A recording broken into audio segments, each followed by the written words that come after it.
जय हिंद साथियों, welcome back. आज मैं आपसे सामने फिर उपस्थित हुआ हूँ हिंदी व्याकरण के एक नए टॉपिक के साथ। जो टॉपिक है हमारा आज का तद्भव और तत्सम।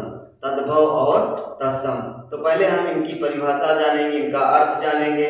उसके बाद फिर हम कौन सा तद्भव है, कौन सा तत्सम है, या किसी शब्द का तद्भव क्या है, या तत्सम दिया हुआ है तो उसका तद्भव क्या है, या तद्भव दिया है तो उसका तत्सम क्या है, इन सब के बारे में हम लोग आगे बढ़ेंगे। लेकिन बस इस लेक्चर में हम लोग अभी आज इनकी परिभाषा पर फोकस करने वाले हैं। तो पहले जानते हैं बच्चों कि तत्सम की परिभाषा क्या है। तत्सम शब्द दो शब्दों से मिलकर बना है, जिसमें तत् और सम। तत् धन सम। तत् जहाँ पर तत् का अर्थ है उसके सम अर्थ है, अर्थात समान या बराबर, अर्थात उसके समान, उसके समान। और इस प्रकार तत्सम शब्द का अर्थ है उसके समान, अर्थात जो शब्द संस्कृत भाषा से हिंदी भाषा में आए हुए हैं और उसी प्रकार हिंदी में प्रयोग किए जा रहे हैं, तत्सम शब्द कहलाते हैं। अर्थात जो शब्द उसी प्रकार, यानी वो संस्कृत भाषा से आए हैं, संस्कृत भाषा में जैसे प्रयोग किए जाते हैं उसी प्रकार अपनी भाषा हिंदी में भी प्रयोग किए जा रहे हैं, ऐसे शब्द तत्सम शब्द कहलाते हैं। दूसरे शब्दों में संस्कृत भाषा के वे शब्द जो हिंदी में यथावत ले लिए गए हैं तत्सम शब्द कहे जाते हैं। तत्सम शब्द कहे जाते हैं, ले लिए गए हैं, तत्सम शब्द कहे जाते हैं। जैसे आपने देखा होगा कृष्ण, कृपा, अर्पण, आशीष, श्लोक इत्यादि। अब आ जाता है हम लोग तद्भव शब्द की परिभाषा पर फोकस करते हैं। बच्चों तद्भव शब्द भी दो शब्दों तत् धन भव शब्दों से मिलकर बना हुआ है, जहाँ पर तत् का अर्थ है उसके और भव माने भव शब्द का अर्थ है उत्पन्न, अर्थात उससे उत्पन्न।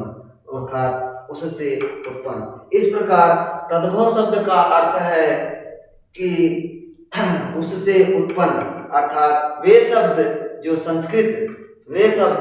संस्कृत भाषा से उत्पन्न हुए हैं या विकसित हुए हैं, तद्भव शब्द कहलाते हैं।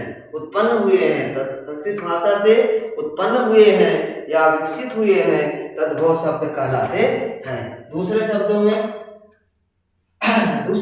में जो संस्कृत शब्द कुछ रूप परिवर्तन के साथ हिंदी भाषा में प्रयोग किए जाते हैं, तद्भव शब्द कहलाते हैं। जैसे अटारी, अहीर, अनाज, अदरक, आंवला इत्यादि। अब यहाँ पर आप ये सब देख रहे होंगे। अटारी संस्कृत के शब्द अट्टालिका से उत्पन्न हुआ है। अटारी शब्द संस्कृत के अट्टालिका शब्द से उत्पन्न हुआ है। अहीर शब्द संस्कृत के आभीर से पैदा हुआ है, और अनाज शब्द संस्कृत के अन्न से पैदा हुआ है।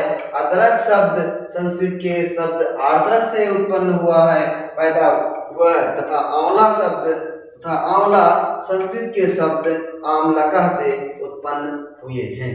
इस प्रकार ये चूंकि संस्कृत के शब्दों से उत्पन्न हुए हैं, इसीलिए इन्हें क्या बोला जाता है, तद्भव शब्द। ऐसे शब्द तद्भव शब्द कहलाते हैं।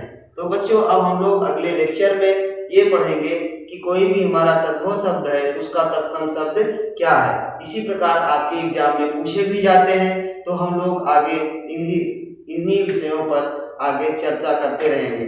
वो शब्द तथा तत्सम तद्भव दोनों शब्दों पर फोकस करेंगे। तो बच्चों वीडियो के अंत तक बने रहने के लिए आप सभी को धन्यवाद। और आप लोग अगर ये वीडियो हमारी अच्छी लगे तो आप लोग इसे लाइक कीजिए, सब्सक्राइब कीजिए तथा अपने दोस्तों में भी इसे शेयर कीजिए। तब तक के लिए, नेक्स्ट लेक्चर तक के लिए आप लोगों को बार बार धन्यवाद।